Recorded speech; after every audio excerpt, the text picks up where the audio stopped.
सिंहासन पर आपकी आवाज पहुंचाने।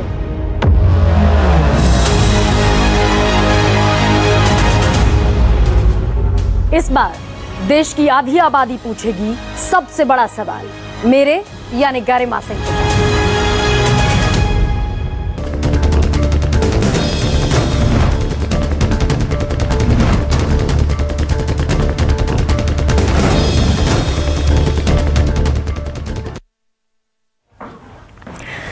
प्रणाम, मैं गरिमा सिंह। रविवार का दिन है और बारी है संडे स्पेशल एडिशन की, और मुद्दा है पेंशन का। और ये वो पेंशन है जिस पर सरकार और सरकारी कर्मचारी एक दूसरे के साथ बिल्कुल आमने सामने की जंग में पिछले तकरीबन 1.5-2 सालों से नजर आ रहे थे।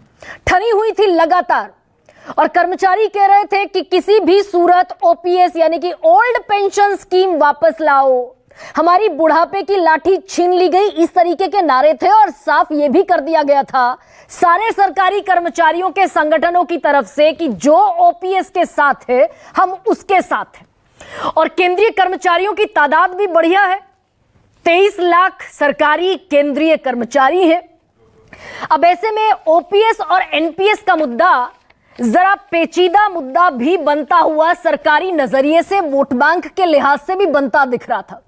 ओपीएस में गारंटीड पेंशन थी, जो आखिरी सैलरी थी उसकी 50% गारंटेड पेंशन थी आखिरी सैलरी की, जिसमें कर्मचारी को अपनी सैलरी से अपने पास से कुछ नहीं देना था। और अगर कर्मचारी की रिटायरमेंट के बाद मृत्यु हो जाए तो फिर उसकी फैमिली को भी पेंशन की व्यवस्था थी। 20 लाख तक की ग्रेचुइटी भी थी।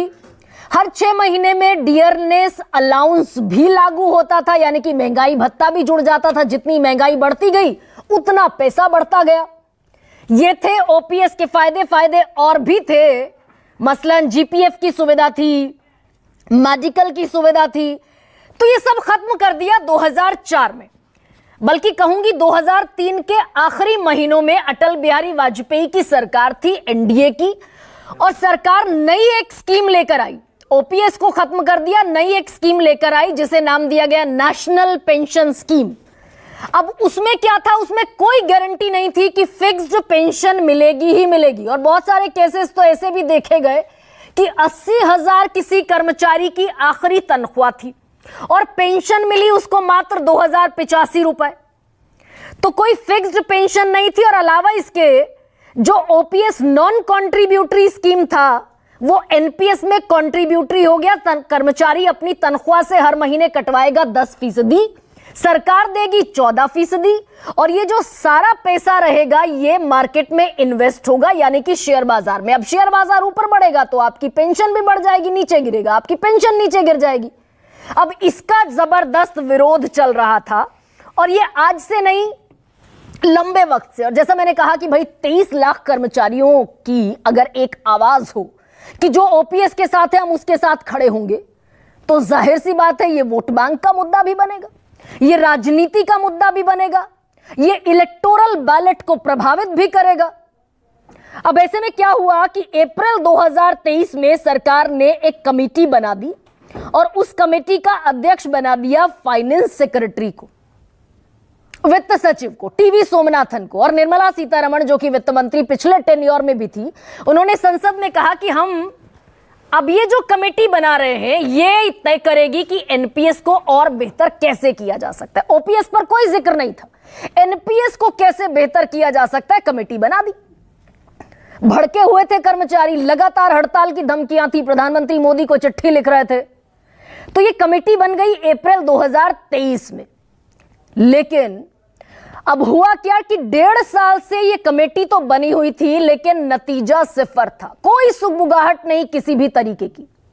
कल क्या हुआ, इसी वक्त जब मैं प्रोग्राम कर रही थी तकरीबन 7:30 बजे के आसपास, इसके ठीक पहले प्रधानमंत्री मोदी सरकारी केंद्रीय कर्मचारियों के संगठनों के नेताओं से अपने आवास पर मुलाकात करते हैं। प्रधानमंत्री मोदी के आवास पर मुलाकात हुई, और बड़ी बात यह है कि किसी भी इस तरीके के नेता से जो सरकारी कर्मचारियों का पक्ष रखते हो, उनसे यह 10 साल में पहली मुलाकात थी। 10 साल में कोई मीटिंग नहीं हुई। कल मीटिंग हुई उसके ठीक बाद केंद्रीय कैबिनेट की बैठक हुई और केंद्रीय कैबिनेट की बैठक में मंजूरी मिल गई एक और पेंशन स्कीम को, बताऊंगी अभी। तो जैसे ही पीएम आवास पर मीटिंग हुई, तुरंत कैबिनेट की मीटिंग हुई, कैबिनेट में मंजूरी दे दी गई, तुरंत अश्विनी वैष्णव जो कि मंत्री है सरकार में, वो सामने आ गए और उन्होंने एक स्कीम की घोषणा कर दी और नाम बता दिया कि भाई यूपीएस हम लागू करेंगे। यूपीएस यानी कि यूनिफाइड पेंशन स्कीम। तो अब तक ओपीएस और एनपीएस पर मारामारी थी, अब एक और स्कीम सामने आ गई, यूपीएस। प्रधानमंत्री ने कहा कि ये आर्थिक सुरक्षा को बढ़ाएगा केंद्रीय कर्मचारियों की और डिग्निटी को बढ़ाएगा, गरिमा को बढ़ाने वाला है। और इसमें क्या कहा अश्विनी वैष्णव ने, इसमें क्या क्या फायदे होंगे जो एनपीएस में नहीं थे। पहली चीज तो ये कि ओपीएस में सरकारी कर्मचारियों को अपने पास से कुछ नहीं देना था, जीरो कंट्रीब्यूशन, जीरो। एनपीएस में 10% कर्मचारी का, 14% सरकार का। अब ये जो यूपीएस आई, इसमें क्या हुआ कि जो पेंशन गारंटीड नहीं थी, सरकार ने उसको गारंटी दे दी। जो बेसिक सैलरी है कर्मचारी की आखिरी साल की, उसका औसत निकालेंगे, औसत निकालकर जितनी सैलरी बेसिक बनेगी उसका 50% गारंटीड पेंशन मिल जाएगी। पहला सबसे बड़ा फीचर तो ये एश्योर्ड पेंशन की सरकार ने गारंटी दे दी, लेकिन ये लागू तब होगा जब 25 साल से ज्यादा की आपकी सर्विस होगी, पहली चीज। दूसरी चीज क्या हुई कि अगर आपकी मृत्यु हो गई तो मृत्यु के समय जितनी आपकी पेंशन कैलकुलेटेड बनती, उसका 60% आपकी फैमिली को मिलेगा, यह भी एश्योर्ड कर दिया सरकार ने। तीसरी चीज क्या हुआ कि अगर 10 साल से कम की सर्विस है तो 10 साल से अगर ज्यादा की सर्विस है लेकिन 25 साल से कम है तो पेंशन मिलेगी 10,000 रुपए मिनिमम, 10,000 रुपए। भले ही आपने 10% अपना कंट्रीब्यूशन बाकियों की तरह दिया हो, जिन्होंने 25 साल सर्विस की वो भी 10% देंगे, आप भी 10% देंगे, लेकिन सर्विस रह गई आपकी 10 साल से कम, तो पेंशन मिलेगी आपको 10,000 प्लस डीआर। ये एक नई टर्म जोड़ी सरकार ने। डीए पहले मिलता था महंगाई भत्ता, डियरनेस अलाउंस, उसको रिप्लेस कर दिया डीआर से यानी कि डियरनेस रिलीफ से, और ये जुड़ गया सीपीआई से यानी कि कंज्यूमर प्राइस इंडेक्स से।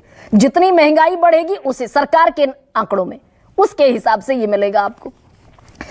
अब ये जो नई और तीसरी स्कीम सरकार ले आई, यूपीएस, यूनिफाइड पेंशन स्कीम, अब कल से थोड़ी खामोशी है। खामोशी किस लिए है? क्योंकि कांग्रेस शासित जितने भी राज्य थे पिछले साल, अगर आपको याद हो तो कांग्रेस शासित सारे राज्यों में हल्ला मचा कि भाई हम ओपीएस देंगे, हिमाचल में, राजस्थान में, छत्तीसगढ़ में, कि हम तो ओपीएस देंगे। बड़ा वोट बैंक है। अब सरकार के ऊपर प्रेशर भी था, कांग्रेस उधर दनादन ऐलान कर रही थी। अब जब सरकार यूपीएस ले आई तो एक खामोशी है, एक चुप्पी है। हालांकि इस बीच मल्लिकार्जुन खड़गे साहब ने ट्वीट किया है, लेकिन वो क्या कह रहे हैं इससे पहले मैं ये जरूर आपको बता दूं कि ये जो साल 1.5 साल का वक्त चला, इसमें लगातार आरबीआई की तरफ से, सरकार के आर्थिक सलाहकार की तरफ से ये कहा गया कि अगर ओपीएस पर वापस लौटे, यानी कि कर्मचारियों को वही ओल्ड पेंशन स्कीम दी, तो देश दिवालिया हो जाएगा। लोक लुभावन वादे करने के भ्रम से बचने की जरूरत है, दिवालिया हो जाएगा देश। अब सवाल यह भी है कि भाई एनपीएस के बाद ये जो यूपीएस लाए, इसमें भी 6,280 करोड़ का प्रावधान है हर साल।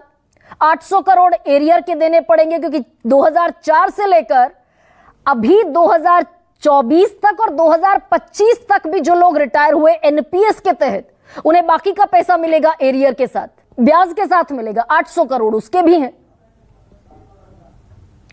तो अगर इतना फिजिबल नहीं था, प्रैक्टिकल नहीं था, टीवी सोमनाथन हमारे फाइनेंस सेक्रेटरी कह रहे थे कि भाई किसी भी कीमत पर ओपीएस के फायदे देना नामुमकिन है, तो ये सारे फायदे क्या इसीलिए दिए जा रहे हैं क्योंकि अब बैलेट हुआ लोकसभा का, 240 पर आ गए और अब 5 राज्यों में चुनाव है, तो ये फैसला चुनावी है।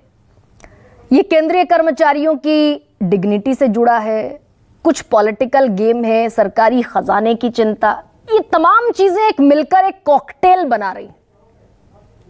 और ऐसे में मैं 2 बयान आपको सुनाती हूं, उन बयानों में बहुत सारी स्टोरी साफ होगी, सुनिए जरा। कांग्रेस पार्टी ने पिछले 2 साल से ओल्ड पेंशन स्कीम को एक बहुत बड़ा तूफान बनाया था भारत की राजनीति में। राहुल गांधी से सवाल नंबर 1, आपकी सरकार ने हिमाचल में अभी तक ओल्ड पेंशन स्कीम लागू किया क्या? कर्मचारी तो ओल्ड पेंशन स्कीम मांग रहा है, आप न्यू पेंशन स्कीम लाए थे जिसको स्वीकार नहीं किया। अब आप यूनिफाइड, अरे नाम बदलने में तो भाजपा माहिर है। हमारा ये कहना है कि हमें ओल्ड पेंशन स्कीम चाहिए, वो बहाल हो, ये बहाल कर दें, वरना जब हम सत्ता में आएंगे तो हम ओल्ड पेंशन स्कीम बहाल करेंगे।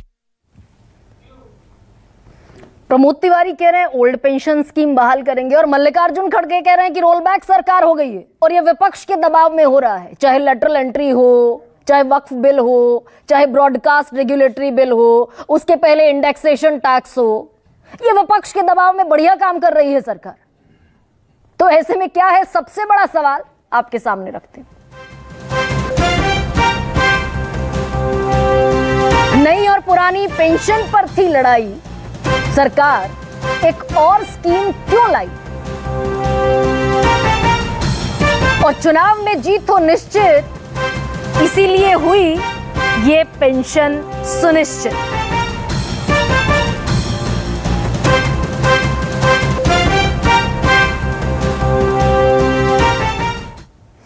और मेरे साथ बीजेपी के राष्ट्रीय प्रवक्ता तुहिन सिन्हा इस चर्चा में शिरकत कर रहे हैं।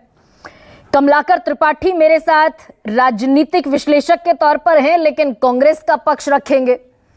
अलावा इसके बेहद खास कुछ मेहमान मेरे साथ पैनल में नजर आ रहे हैं। प्रोफेसर अखिल स्वामी मेरे साथ हैं, देश के बेहद प्रख्यात अर्थशास्त्री हैं, रिनाउंड इकोनॉमिस्ट हैं। वेद जैन दिख रहे हैं, एक और बेहद शानदार अर्थशास्त्री। और अलावा इसके मेरे साथ संजय कुमार भी हैं, सेफोलॉजिस्ट हैं, चुनाव विश्लेषक हैं, इस देश के सीएसडीएस से ताल्लुक रखते हैं, और बहुत जमीनी सर्वेज जो हैं, इनके चुनावी सर्वेज, वो एक नतीजा और दिशा देते हैं। और थोड़ी देर बाद प्रोफेसर संतोष मेहरोत्रा भी इस डिबेट का हिस्सा होंगे, one of the finest economist across India. समझना भी पड़ेगा लोगों को इसमें क्या फायदा क्या नुकसान। सर, ये एक देश एक चुनाव, वन नेशन वन इलेक्शन, एक प्रधान एक संविधान एक निशान की बात करते करते ये सरकार पेंशन स्कीम 3 ले आई। एनपीएस भी, यूपीएस भी, ओपीएस भी, सब चलेगा। गरिमा जी देखिए, मैं एक राजनीति से हटके एक प्रोफेशनल और एक सब्जेक्ट एक्सपर्ट के बारे में ही ये 3 सर जो है स्ट्रीम, ये कितना कंफ्यूजिंग होंगी? नहीं, मैं ये तीनों के बारे में बिल्कुल स्पष्टीकरण दे देता हूँ। बिल्कुल, मैं जब प्रोफेशनली बोल रहा हूँ, सब्जेक्ट एक्सपर्ट करके ही सब्जेक्ट में बोलूंगा। आप देखिए क्या है कि हमें ना सबसे पहले ये समझना चाहिए कि एनपीएस क्यों आई थी 2004 में। एनपीएस आने का 2004 का कारण क्या था कि जिस ढंग से ओपीएस स्कीम चल रही थी और केंद्र सरकार और राज्य सरकारें अपने बजट में भावी खर्चे को लेकर नहीं चल रही थी, जो अकाउंटिंग चैलेंज था उसको अकाउंटिंग करने में, तो उस समय ये आइडिया लगाया गया कि जो 3000 से 5000 करोड़ साल का जो खर्चा सरकार को पेंशन का देना पड़ रहा है उस समय, आने वाले समय में ये खर्चा 5 लाख करोड़ से भी ज्यादा क्रॉस कर जाएगा, जो बजट से नामुमकिन है होना, बजट नहीं बियर कर पाएगा। ये 2004 में स्कीम आने का कारण बना। ठीक है। उसी वजह से एक एनपीएस लाई गई, जिसमें एम्प्लॉइज में नाराजगी थी क्योंकि एनपीएस स्कीम उनके लिए सुटेबल नहीं थी। इसमें कोई दो राय नहीं है, क्योंकि इसमें कहा गया, जैसे मैथुरा जी ने पहले कहा, एक डिफाइंड कंट्रीब्यूशन होता है कि आप इतना दिए, एक डिफाइंड बेनिफिट होता है कि भाई मुझे बेनिफिट मिलना चाहिए। अब यूपीएस जो स्कीम आई है, जो कल स्कीम अनाउंस की गई है, उसमें आपको डिफाइंड बेनिफिट दे दिए गए, इसमें कोई दो राय नहीं है। तीनों बेनिफिट जो थे ओपीएस में वो मिल गए हैं। एक आपको पेंशन एश्योर्ड हो गई है 50% की, फैमिली पेंशन एश्योर्ड हो गई है आपकी। उसके बारे में जो मेन मुद्दा रह गया है वो एक कंट्रीब्यूशन का रह गया है कि जो 10% का कंट्रीब्यूशन है, ओपीएस में वो कंट्रीब्यूशन नहीं होता था और यूपीएस में वो कंट्रीब्यूशन आएगा। और एम्प्लॉइज की डिमांड ये है कि ये हमारा कंट्रीब्यूशन नहीं लिया जाए और ये कंट्रीब्यूशन जो हमें मिलेगा निवेश करके वो वापस मिलना चाहिए। सर, मैं छोटा सा इंटरवीन कर रही हूँ, आपको छोटा सा इंटरवेंशन है। आपने कहा भाई अनुमान ये था कि 3 से 5 लाख करोड़ रुपए पेंशन के देने पड़ेंगे, एक वक्त ऐसा आएगा बजट से पॉसिबल नहीं है। लेकिन ये जो प्रोफेसर अखिल स्वामी कह रहे हैं आरटीआई के जरिए, राइट टू इंफॉर्मेशन के जरिए ये निकली जानकारी कि 16 लाख करोड़ रुपए एनपीए हो गया इस देश पर, नॉन परफॉर्मिंग एसेट हो गया, जो करोड़पतियों को, कॉरपोरेट को, उद्योगपतियों को पैसा दिया गया, रिकवरी नहीं हुई तो रजिस्टर में उसको एनपीए दर्ज करके चढ़ा दिया 16 लाख करोड़।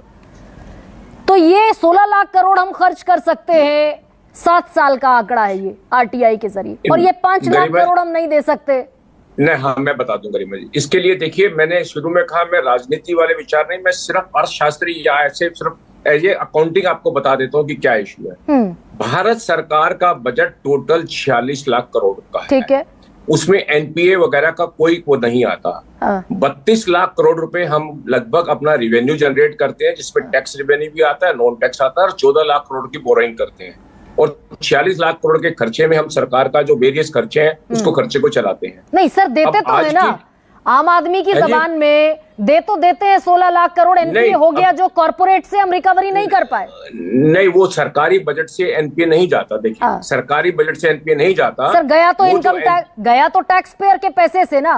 नहीं नहीं नहीं, टैक्स पेयर के पैसे से एनपीए नहीं जाता है डायरेक्टली। देखिए मैं बता दूं आपको, इनडायरेक्टली आप कह सकते हैं, क्योंकि जो बैंक की बैलेंस शीट है उसका कंसोलिडेटेड फंड से कोई मतलब नहीं है, उसकी कोई रेवेन्यू की वर्किंग नहीं है। प्रोफेसर, जो अपने को समझने की बात है, जो मुद्दा है आज की डेट में, यूपीएस, एनपीएस और ओपीएस का जो मुद्दा है आज की डेट में, देखिए जो भी कर्मचारी होता है उसकी ये इच्छा होती है कि मुझे अपना जो बेनिफिट है वो पूरा मिलना चाहिए, और क्योंकि मेरा एक राइट 2004 से पहले क्रिएटेड हुआ है, आप उसको कंटिन्यू कर दीजिए। और आज के आर्थिक परिप्रेक्ष्य में आपको ये देखना है कि ये आप इसको कितना कैरी फॉरवर्ड कर सकते हैं।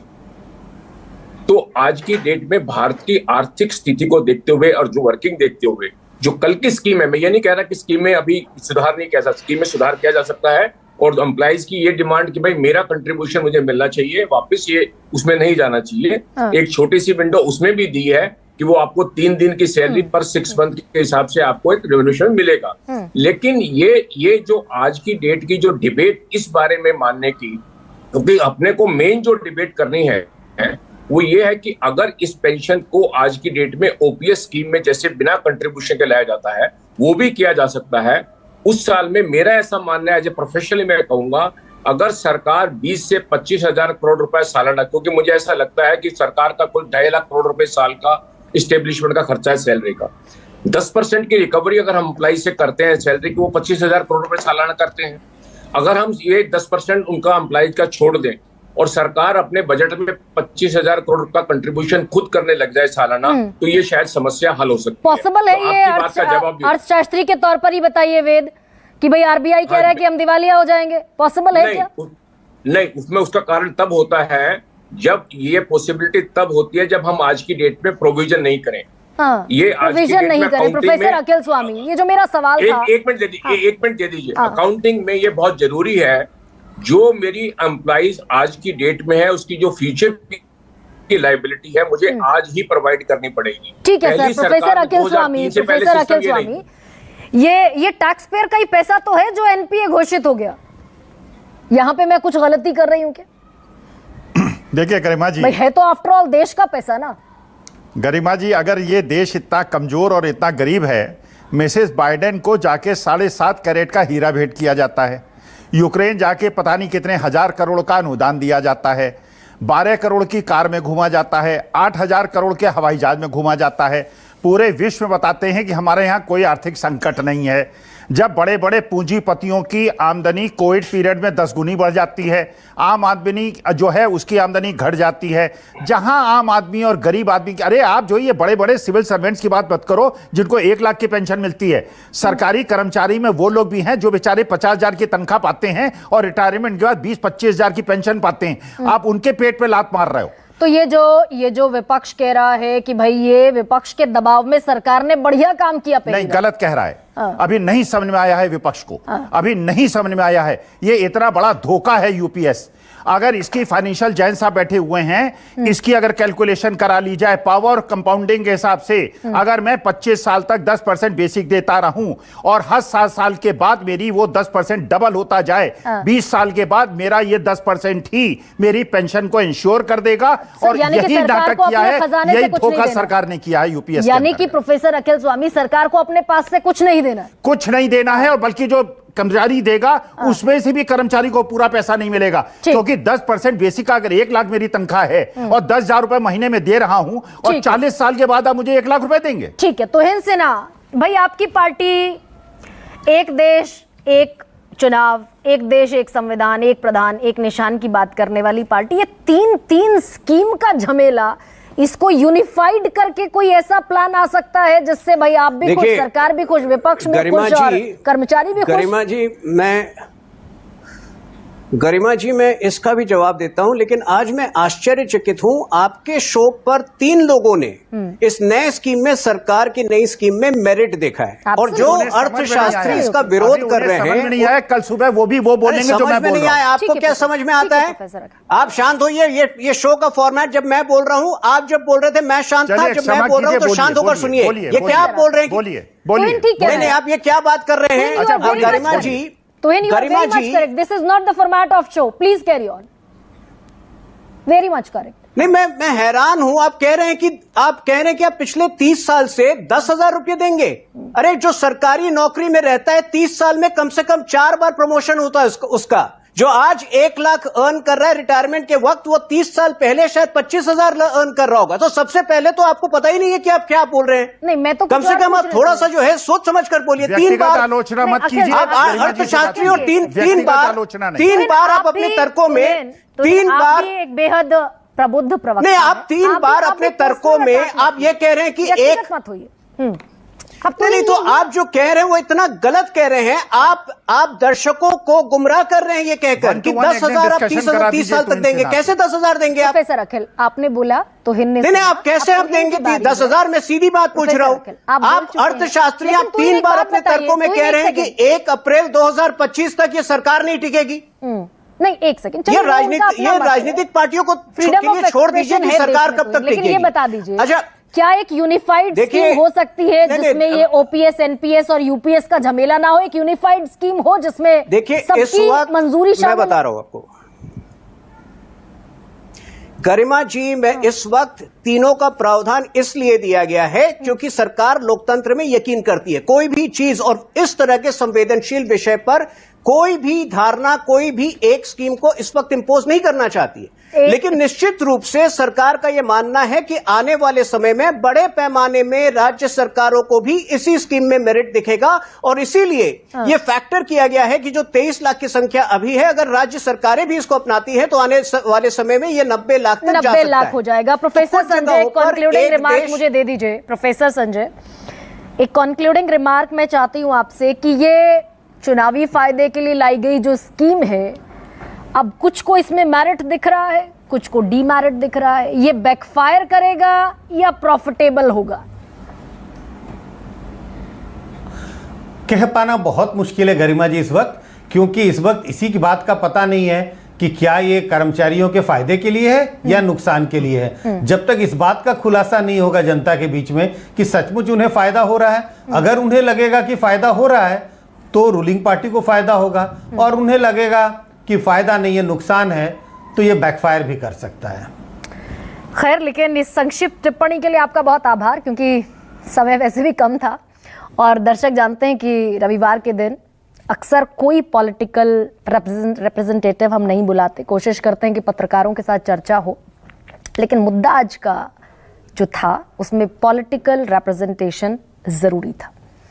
सबसे बड़ा सवाल में इतना है। इजाजत दीजिए। सबसे बड़ा सवाल presented by Patanjali Kesh Kanti hair oil एवं शैम्पू। अब बालों का टूटना मना है। को powered by human mobile device HMD presents HMD Crest 5G smartphone. New Seltos, tech is now badass. अब आएगा खाने में असली स्वाद राजेश मसाला के साथ। एसोसिएट स्पॉन्सर सर्वकॉन, भरोसा 35 सालों का। सर्वकॉन। सुजुकी एक्सेस 125 कम पीता है। मैं क्या जी, सब जानते हैं जहां दिखे मारियो, अपना समझ के खा लियो। जब बात हो देश की मिट्टी की, ऐसा कुछ भी नहीं जो हमें अलग कर सके। और इसी जज्बे के साथ कजारिया देश की मिट्टी से बनी टाइल से देश को बनाते हैं। बढ़ती उम्र के साथ मसल्स 30% तक कम हो सकते हैं, जिससे होती है ताकत की कमी, नतीजा थकान। इसीलिए मेरा भरोसा सिर्फ क्लिनिकली प्रूवन एनश्योर पे। इसमें है high protein, calcium, vitamin D जैसे 32 न्यूट्रिएंट्स जो बढ़ाएं आपके मसल्स की ताकत सिर्फ 90 दिनों में। सब कुछ आजमाया और तब मैंने माना कि सिर्फ सच्ची सहेली ही है महिलाओं के उन मुश्किल दिनों की हर समस्या, जैसे कठिन दर्द, अनियमितता, खून की कमी, थकान व कमजोरी जैसी सभी प्रॉब्लम्स के लिए नंबर 1 औषधि एवं टॉनिक। हर रोज की धुलाई के लिए मैंने पाया राजरत्न डिटर्जेंट पाउडर, क्योंकि मुझे चाहिए जर्म्स बैक्टीरिया रहित खुशबूदार धुलाई, एकदम स्वच्छ। गाइस, आज फैमिली मूवी नाइट है। Are you ready? No. Not ready. Wow, मैं हूँ ना Godrej aer matic automatic air freshener. खिड़कियों, खुशबू को बाहर मत जाने दो। रिलैक्स, मैं हर 10 मिनट में स्प्रे करती हूँ। गोदरेज एयर मैटिक रखे रूम्स लगातार खुशबूदार। अगर रूम्स बोल पाते तो गोदरेज एयर ही मांगते। चुनाव मतलब न्यूज़ 24।